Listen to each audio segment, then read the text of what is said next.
வணக்கம், இது விஜய்ஸ் கிச்சன். இன்றைக்கி என்ன சமையல்னு பார்த்தோன்னா வாழைக்காய் தான் வறுத்துட்ருக்கேன். சும்மா ஒரு பாதி வாழைக்காய் இருந்தது, அதை மட்டும் பொரிச்சு எடுத்துட்ருக்கேன்.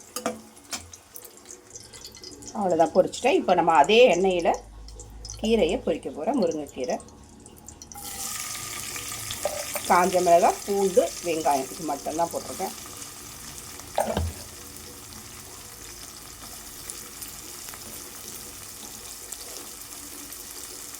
எப்போவுமே கீரை பொரிக்கும் போது உப்பை நம்ம வெங்காயத்திலேயே போட்டோம்னா அப்போ தான் கீரையில் திட்டுக்கிட்டால் நிற்காமல் நல்லா வெங்காயத்தில் உள்ள தண்ணியில் அது நல்லா வெந்து மிக்ஸ் ஆகிடும்.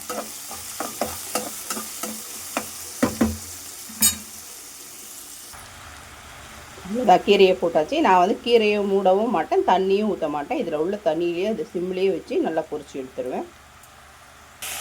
அவ்வளோதான், சூப்பராக கீரை ரெடி ஆகிடுச்சு பாருங்கள். நம்ம தண்ணியே ஊற்ற தேவையில்ல, பொறுமையாக நம்ம பொரித்தாலே கீரை வெந்துடும். இன்றைக்கி முருங்கைக்கீரை பொரியல், வாழைக்காய் சிப்ஸு, ஒயிட் ரைஸு, எல்லா காயும் போட்டு வச்சுருக்க சாம்பார். இன்றைக்கி இவ்வளோதான் லஞ்ச்சு. வீடியோ பிடிச்சிருந்தால் லைக் பண்ணி ஷேர் பண்ணி கமெண்ட் பண்ணுங்கள். மறக்காமல் சேனலை சப்ஸ்கிரைப் பண்ணுங்கள்.